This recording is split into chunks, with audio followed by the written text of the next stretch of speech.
Welcome, everyone. We are so glad that you've joined us today on why do federal agencies communicate about basic science.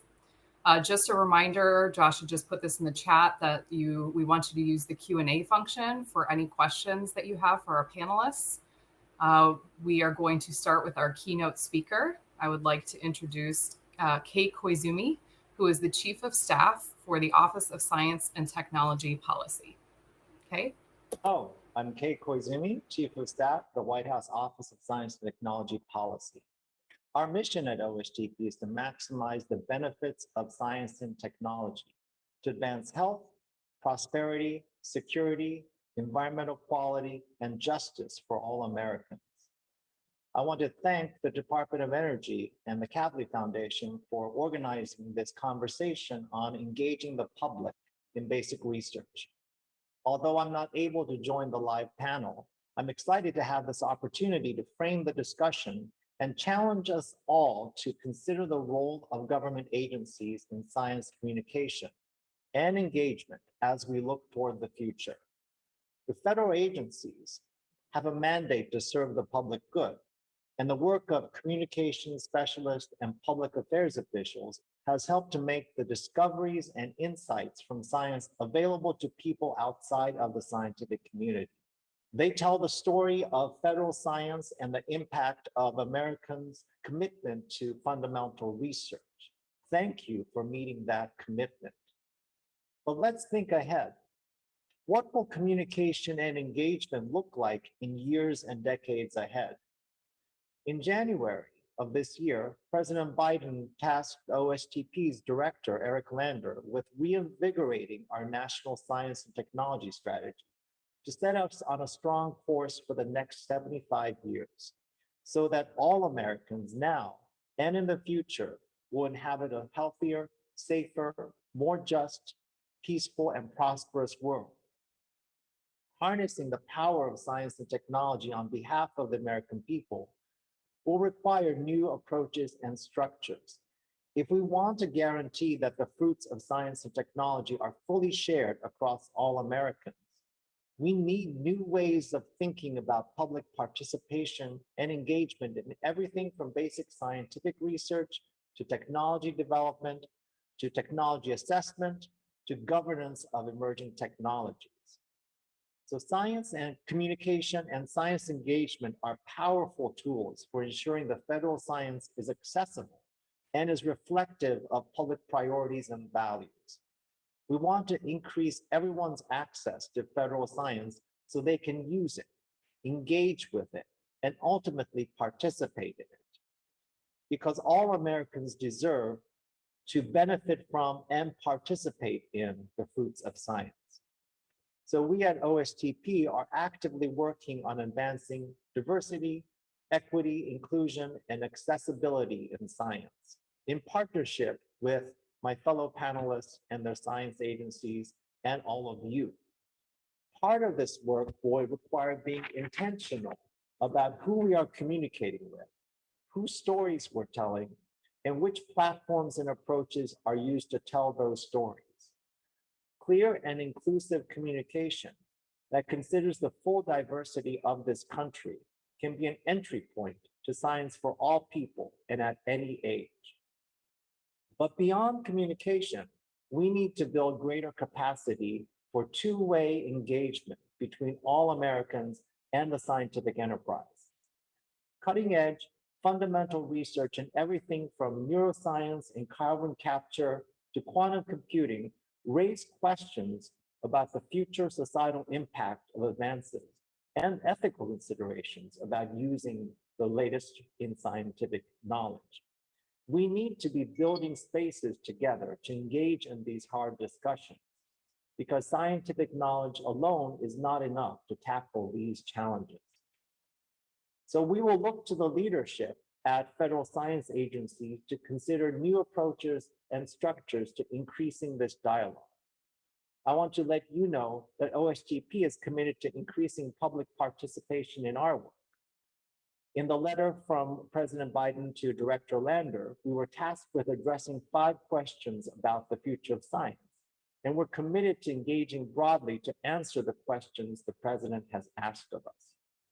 Thank you for being here and to think about better ways to communicate about research and to move from communication to engagement and participation. American science will be better because of all of our efforts. So again, thank you and for the opportunity to be with you and to participate in this gathering.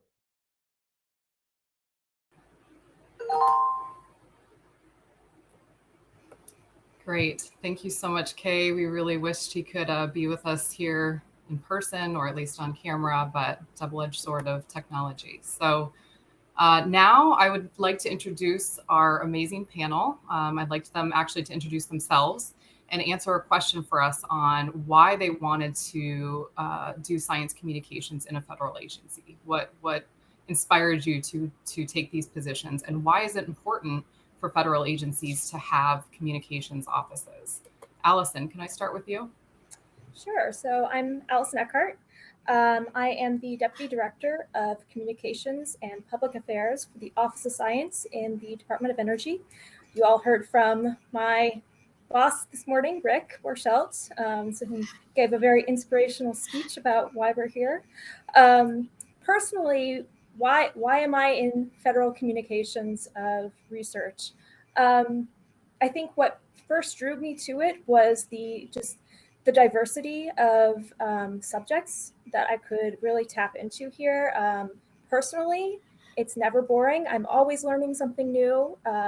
We're always kind of exploring those new frontiers. And so I'm learning right along with the public about what is happening. And then I try and tell the public about it. So that's my personal viewpoint on that. But there is another kind of side to it where I think that we do this because we are stewards of public dollars, and the taxpayer deserves to know what is happening with their money. That is also very personal to me. I want to make sure that the public understands why we're doing this, what we're doing with their money. And there are definitely benefits to that come from that, but there is that's kind of the very, very basis. And that's also the very basic reason we have communications offices in science agencies, is because we need someone to make sure that the public understands what their money is going to in kind of the scientific enterprise. So I'll pass it back to you, Amanda. Great. Thank you, Allison. That was wonderful. Josh, can we go to you? Yeah, I'm Josh Hammett. I'm the Public Affairs Specialist for Media Trends at the National Science Foundation. I actually joined NSF very early in my career. So my motivation was driven by my desire to get accurate information out to the public that they could then use to make their own decisions about their daily lives, what's happening in the world around them, basic discoveries. So at NSF, I've always been driven to inspire people to really get excited about breakthrough discoveries. And as Allison said, there is no greater place to do that than federal science, because every day you are learning from absolute masters about the latest breakthroughs that you're learning about 6 months before the public does. It's fantastic.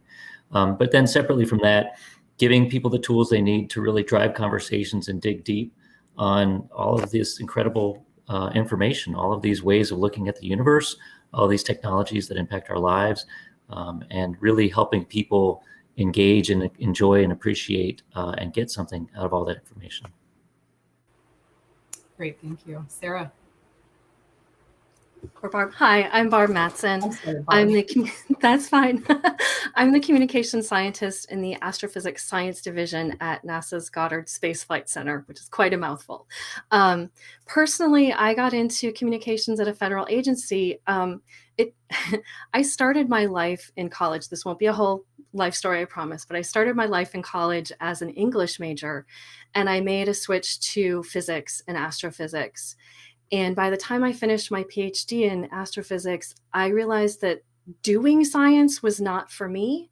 But given my English background and my science background, I had the ability to translate from science to normal people language, and doing it at a federal agency. I was already there. I had done my work with NASA as a grad student, so I just saw an opportunity and continued in it.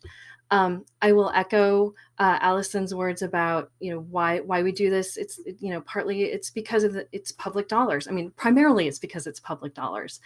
But the other thing I see as my job is inspiring that next generation of scientists, and not just scientists who are going to go and become scientists, but the general public who are going to ask questions, be curious about their universe, and have some tools to answer those questions. And our federal agencies have big voices and super cool things to share with people. NASA has astronauts. We can take you to the edge of the universe. And I can't think of anything more inspiring than that. This is one of the downfalls of trying to watch the chat and the Q&As. I saw the chat from Sarah, and I'm like, hi, Sarah. And hi, France. Good to see you. So we've got some really good ones coming in.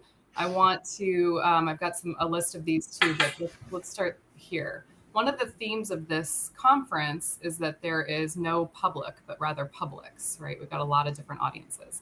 Can you please speak to how you create communications given different publics? And especially, I think this has been the theme we heard from Kay's video too. As things are changing, you can add in some of the different strategies that we deploy with that. Barb, can we start with you on this one? Sure. So I know there are a lot of ways to divvy up the publics as well, right? We're all part of different publics. So one of the things that comes to the top of my mind is how do we reach different age groups? And so, one of the things we looked at with a recent campaign is which products reach which age groups and how can we maximize that? So traditional news on TV, it's the older generation, apparently like me. But then there are the social media platforms where we can reach younger audiences and kind of the middle audiences. And so we just try and figure out how to translate each product so that we reach the different audiences, the different age audiences, I guess, is one of the ways that we do that. I think that I'll let someone else talk about other publics as well. Great. Yeah, Allison or Josh, go ahead. That's like kind of tagging on to what Barb just said.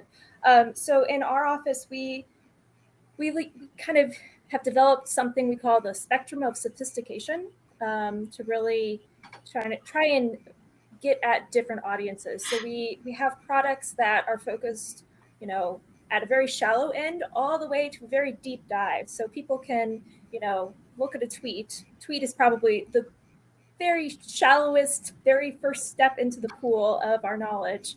That a couple of sentences about our research.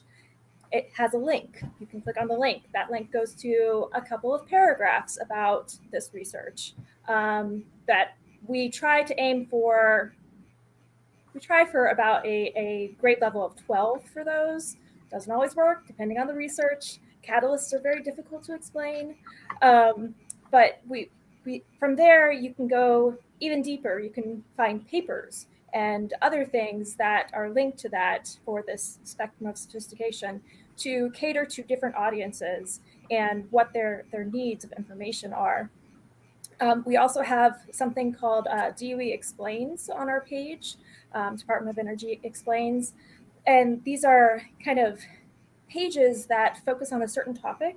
And again, spectrum of sophistication goes from pretty simple into a deep dive, and you can kind of pick and choose your adventure, how deep you want to go.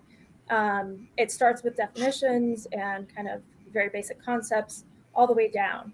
And I think that is something that, we are a small communications office, so we don't have a lot of resources. So reaching those audiences that are quite varied, especially, on the education level or maybe familiarity with a topic, we really have to maximize what we do. And so that's the way we maximize that with different audiences. I think for me, one of the starting points is to take a step back and really think about the audience. You can divide the audience in a million different ways, but if you actually really get out there and engage with people in your own life, as well as a consumer of content, you start to realize very quickly that even though there might be 523 different channels that people are going to, if you put out a story about a really adorable little new frog that was discovered in South America, everybody's going to want to read it. And I think that there's something to be said about science and technology inspires people. I think if you think deeply about the content that we're all involved with all the time, and we really think about the types of topics that people are interested in, if you really get out and talk to people in your own life, your friends, your family, people who are in different bubbles, I'm not talking politically, I'm talking who are interested in other activities, they follow different trends, really engage, you'll start seeing where things will start to overlap. And then it's not so hard. And this conversation about audience kind of fades away, and you just get to, how can I inspire somebody today? How can I get somebody thinking about science? How can I get somebody using information in a way that helps them in their life, that they wouldn't have seen because they wouldn't have been exposed to it if we weren't doing our job and getting it out there. So I think we come back to some of the same old arguments again and again. And I am a child of the 80s. And when I was growing up, it was always get off the TV, you're rotting your brain, your attention span is too short. My child is watching TikTok or on Roblox, as I was just saying. I had to kick her off right before this call, and whatever, attention span's too short. She's a wonderful kid. But the reality is it's the same situation, same different audiences, same different approaches. And we shouldn't get distracted by the fact that there are so many different platforms and ways to engage. Yep, great point, Josh. And I think all of you said this too. It's about us going to them, right? So thinking of these different ways, like you said, not just trying to stick with the same tried and true. What are the events that folks are going to, like you said, different age groups. So I think this is something that we have, all of us have dealt with, and I'd be interested to hear your response. But we have a question from someone that says, what would be a good response for a PIO, so communications officer and an institution, to give a researcher doing basic science who asks why they should even bother explaining their work if they don't think people are going to understand that? Why is that important? Can I start on that one? Just because this came up in my poster session too. I think you continue to engage that individual and keep them informed about what you do and how you do it. But don't put all of your effort into trying to put somebody into a position that they're not ready and excited to do. There are so many scientists and engineers and others in this field who are just really chomping at the bit to do communications. There are so many young people really trying to get their voice. They're excited about communications as part of their career. So if you look beyond the individual who's kind of squeaking for attention, but doesn't want to participate, and instead pivot to the individuals who want to participate and are motivated not about how communication affects them, but of how communication affects others, let that be your guiding light. I would agree, Josh. Oh, go ahead, Barb. So when I get this, I have my tiers of responses, and it kind of depends. The first answer is because the public is excited. The public has funded what you've done. The second is this can help your career. Especially if you're not a senior research scientist, you still need to be getting your name out there. And if none of those work, then it's, because it's a priority of the agency. And if none of that works, then it's, of course, you don't have to. We'll find somebody else. I would agree with your kind of stepladder to participation. One of the things that we use is science is collaborative, and there are a lot of scientists out there that you might collaborate with that don't understand your science or don't understand your research. If you explain it better, you might have a better chance of finding someone who can collaborate and just bring you along and really, make this a project that is outstanding. I think what Barb said about having it as a priority for the agency, that's also a good, a nice convincing argument for a lot of people. And it hasn't always been a priority for our agencies in the past.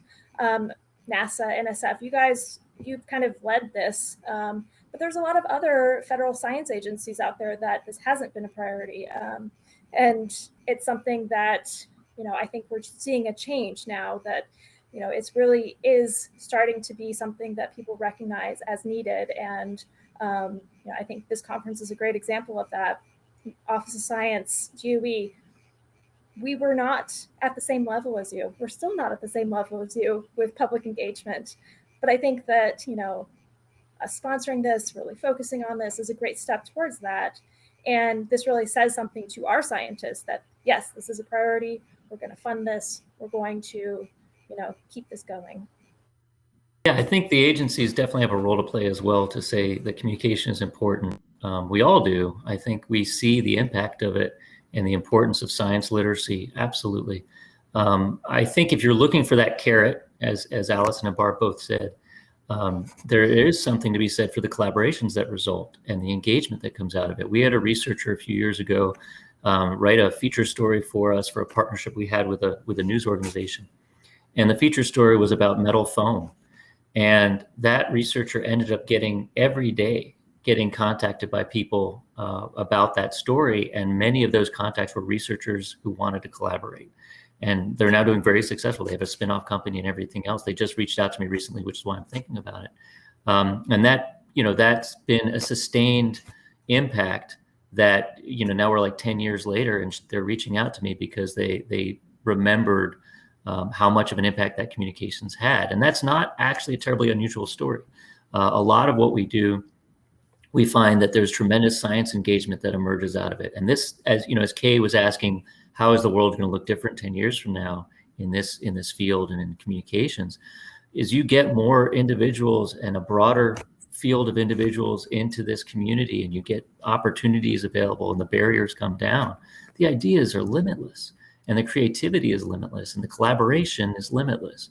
But all of that said, if they ain't interested, don't keep knocking the door because there are so many people who really want to communicate. And we should be giving those folks wings as opposed to trying to negotiate with somebody who really just doesn't want to be there or doesn't want to commit the time and effort. And you guys all touched on this, but I just wanted to add, because it's related to another question we have in here about the importance of communications and needing folks to not only recognize that importance within the federal agencies, but within the research community, right? That communications is key. And so it's perfect that Dr. Cordova at least was on this session, but having leaders like her, and I know you guys have leaders in your agencies as well, that really prioritize communications and make that front and center in terms of what's going on with the mission and getting that message out is critical. And it is owed to the taxpayer. That's what our jobs are. So we're getting a few questions I want to hear from you guys on. I know this is something that we are working on in NSF in particular, but about metrics and how we are, both using our budgets to really get better metrics and how we're sharing those with the external audiences on how we're shifting with that. Barb, do you want to start? I know NASA is really good at this. So we just had a presentation yesterday at one of my meetings from a person in the headquarters Office of Communications who their job is to collect the social media metrics. And that is their entire job. They make a weekly report about, for us, it's mostly about engagements. I don't necessarily care how many eyeballs have seen something. I care how many eyeballs saw it and then did something with it. And that's really kind of what we're trying to track. And they look at, what worked. Were the video posts doing well? Was this topic doing well? What can we do more of? What can we do less of? And so, having a person to do that, I think speaks to how important that is as an agency. Within my team, it's a little more ad hoc, just because we're a smaller team than the big headquarters folks. But we still do track every story we put out, how many people saw it, how many places picked it up with our social media. Again, that it's the engagements that have really been the key that we're looking at. Great. Allison, you want to touch on that? Yeah, so we are big believers in metrics in our office. We don't necessarily have all the tools that could be helpful with that. Part of that is because federal agencies we're not allowed to collect a lot of information about who touches our stuff, who does things with our stuff. It's rather prohibitive, actually. So it is kind of difficult as a federal agency to collect a lot of that information that would be really, really helpful, that you can do in the private sector, even at, universities, institutions. So, we're trying to develop ways around that. We have things like Twitter metrics that we definitely look at all the time and really try to cater our content to what does well, what doesn't. Looking at our audience on Twitter, who is engaging when, trying to extrapolate, what are they doing with this information, and how can we provide them more and better information. We also look at our website. Again, can't collect a lot of information there because of we're prohibited. So there's things we can and can't do. A lot of things we'd love to do that we're just not quite there yet. We do things like media clips. We track where we post stories and the engagements on like Eureka Alert. And we share those internally with our audiences and with our communication staff at the labs that we work with closely. But we haven't pursued kind of sharing that with the public. So I'd add that the private sector does an excellent job tracking metrics, and they have more tools available than we do. But they'll be the first to tell you that tracking metrics is like tracking your weight. You're looking for trends. You're not looking day to day. You can track things day to day, but what you're trying to find are patterns. You will put out a phenomenal story with excellent images and everything else, and it'll fall flat, and you don't know why. It might be there's another story competing with it. It could be anything. But over time, if you keep putting out great content with really quotable experts and good visuals and continue the conversation over the long haul, you do start seeing changes. Again, when I was in the private sector briefly, we would track the articles that we wrote. And if we had just focused on day to day, we would never have gone anywhere. And every article, we'd be like, oh, we're only getting 100 views. We shouldn't focus on this topic. And that would have been a huge mistake because over time, we start generating not only more of a focus on hitting the top quality content where it's just well-written content, but the content that you already have out there remains, and it has its own search engine draw. And so you continue to build over time. And so everything links to everything else. Your reputation gets out there. People start coming in larger numbers for the same story that they didn't come for before. So you're competing with a lot of other things for attention. And so you don't want to get too hung up on anything day to day. But as you really watch trends, and you're just always going to come back to the same thing, which is people are interested in engaging content. I think more than focusing on metrics, it's getting out there and really talking to individuals, again, in your own life and elsewhere, seeing what people really are following and learning about and talking about, and trying to match to that instead of making an assumption about what somebody might want to see or looking at your organization's other themes and topics and letting those drive the conversation. Those get worked into the conversation. You get to really get messages forward because you first grab the audience with something that they're actually engaged in first. Okay, so let's dive into that a little bit more. I know you guys have collaborated with each other before, so it'd be great to hear. We know collaboration is important, especially in the federal government. What are some of the stories that you want to share related to that? Exactly, trying to catch the attention of, the publics, right? And really kind of do that inspiration of basic research and why that's important. And can you guys share some specific stories on how you've collaborated and made that happen? Barb, I think you should lead with Black Hole Week because that was epic. That was great. So we've done this twice now. We did a Black Hole Week push where my group decided we wanted to celebrate black holes for a week. We just wanted to come up with some new evergreen products. We wanted to share our love for these.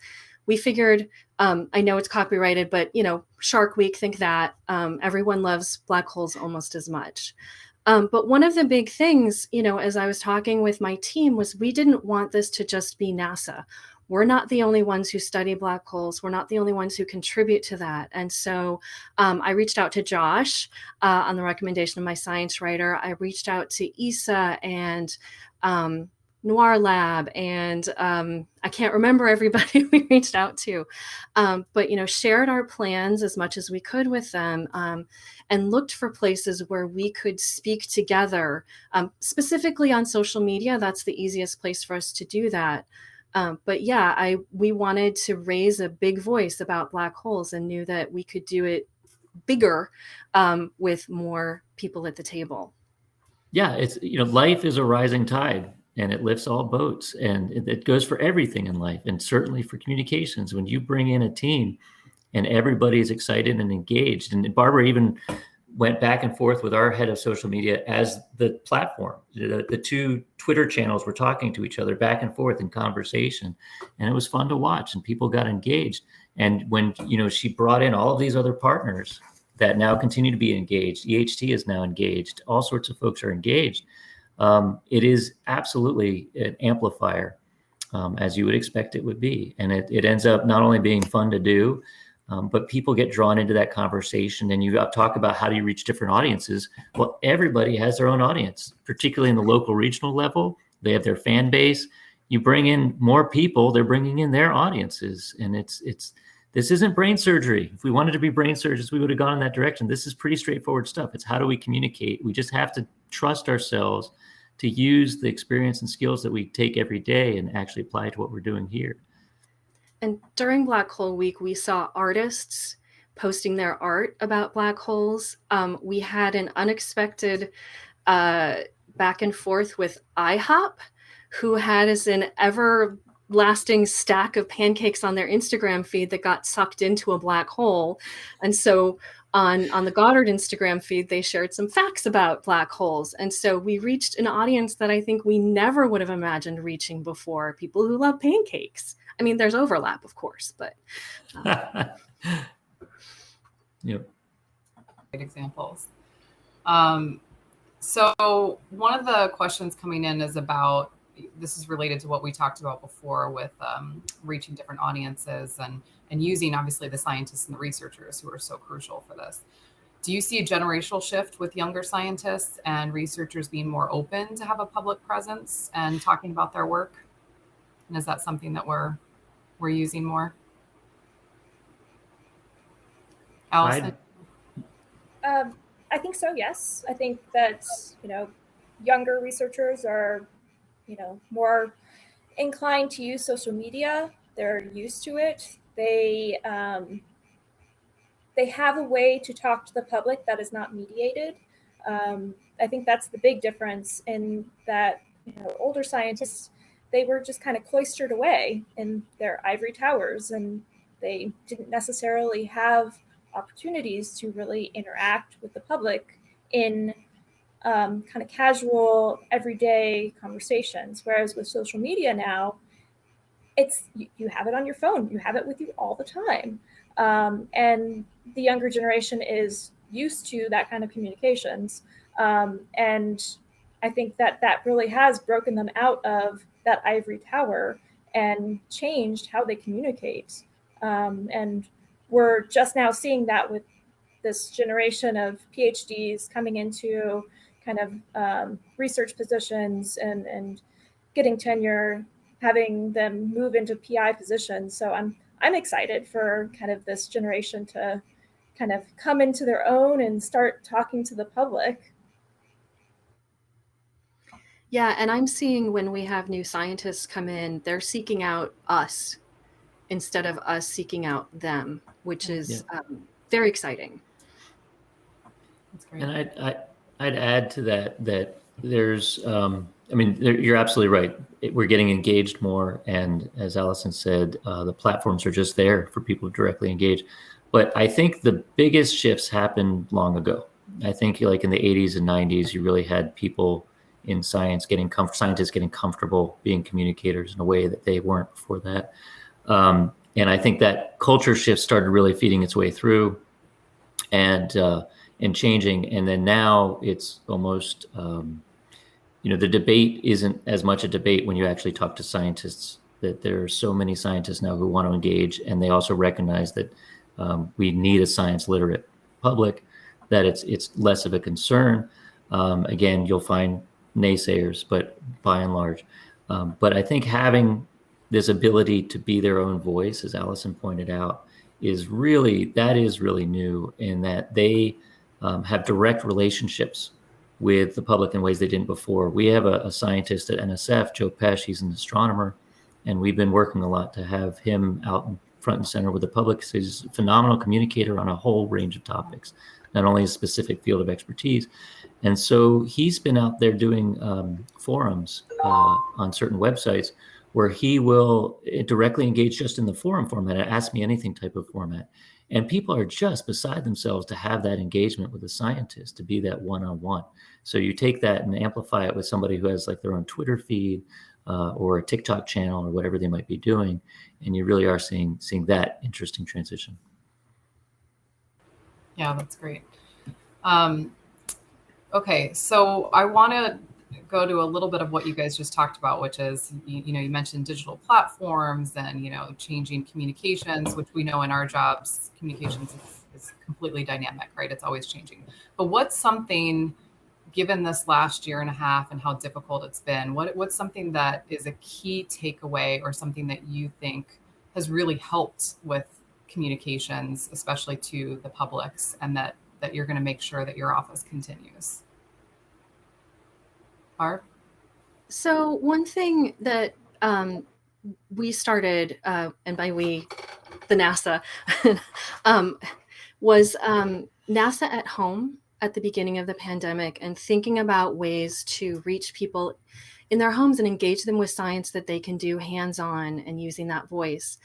And we haven't, it's kind of tapered off a bit as we've all gotten tired, but I'd like to see us, continue thinking about those kinds of things. How do we use our resources, our scientists, to invite people to try their own experiments at home, or to look at NASA science, or, just thinking about that rather than just giving stuff to people, right? Inviting them to then engage in it back in their own home.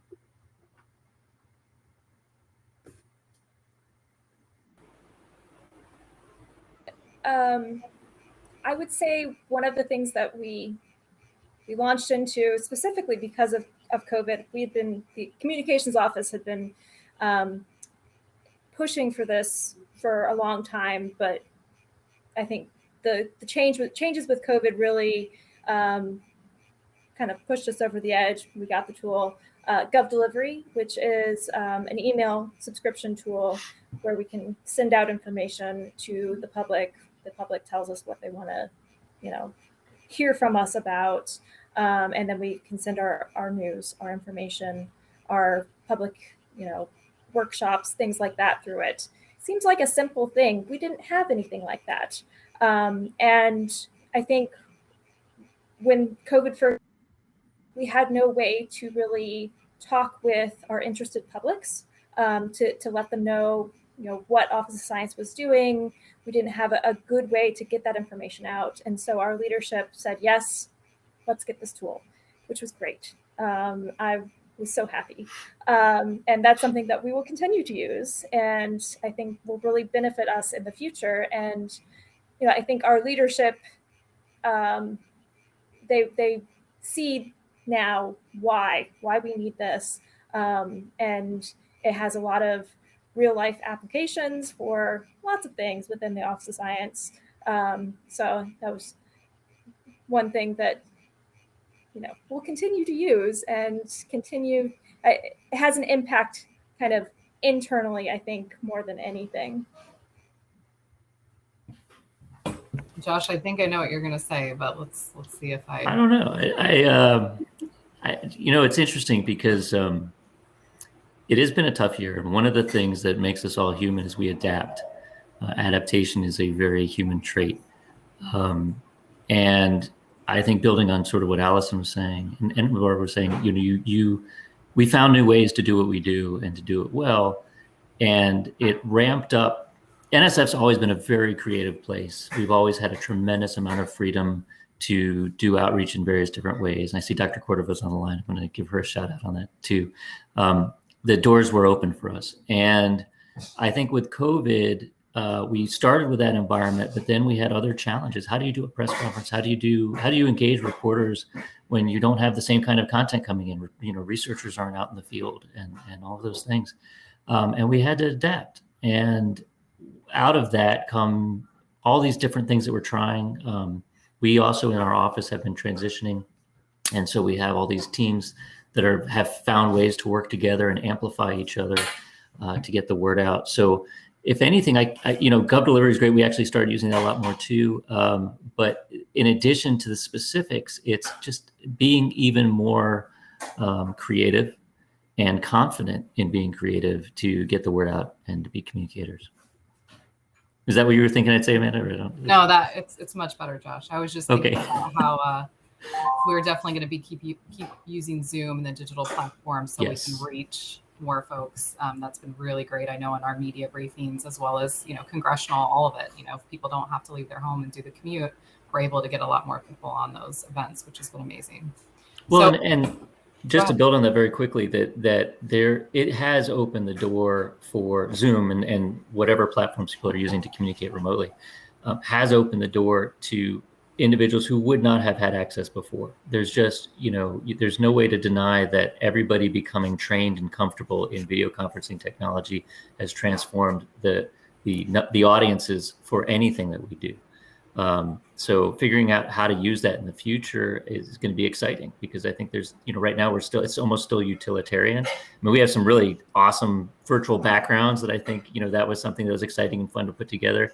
But, what are we going to do next? How are we going to keep using this format in this environment? Yep. Yeah. And very relevant what you just said to, Kay's amazing opening remarks and talking about how a big part of our jobs is to not only just reach the publics, right, but really bring in more folks that haven't had access to that before, and how key that is. So I would be curious, this is a little bit of a spin-off on the last one, but a little bit more focused on what do you think your agencies and or the federal government should be doing or should be thinking about, especially in these next couple of years, to really make sure that we are better about being, inclusive and looking at not only, the strategies that we use, the platforms we use, as you said, Josh, really engaging with folks and figuring out what it is that they're interested in, but how can we do a better job of that? I can go first. So I think part of it is finding the right people to carry the message. People like to listen to people they relate to. So, it's really important to have people on staff that, can speak to different audiences. That is a little difficult for some of us. It's going to be happening in the next several years. We're going to be diversifying our staff. We may not be there yet. And there is a problem there in that we don't want to burn out those spokespeople that we do have right now. That's something that we have concerns with. We don't want to always go back to the same person to represent physics, and that's all they do. So we have to be conscious of that. But really finding those people that can relate, and making sure that we give them the boost that they need, and we do that. We always make sure that we have diversity in our publications, in our videos. That's something we're very, very conscious of, but we can always do better. And that really does make everything better when we have more voices. Yeah, I absolutely agree with that. And I think part of it is just making sure that it's part of our culture, that every time we're doing something, we are asking those questions, and that is always, it doesn't have to be in the background. It should be forefront to what we're thinking, and being very intentional about who we are including and whose stories we are telling. Yeah, I think at NSF, this has always been a motivation for decades, but it's figuring out where we've missed the mark. And figuring out, yes, we've done X, Y, and Z, but what about also A, B, and C? What can we do where the gaps haven't been met? How do we create opportunities for mentorship? How do we create opportunities for people to watch our content, see our content, and think this is me, this is about me, this is relevant to me, I can be a part of this. And I think, again, we've done that to degrees pretty consistently, but we've realized how many gaps there are and how much that we just can do differently and do better. That's a perfect ending. I know we've got just a few seconds left, so I just wanted to thank everyone for joining, the amazing questions, amazing panelists, and look forward to talking to you more. Thanks. Thank you.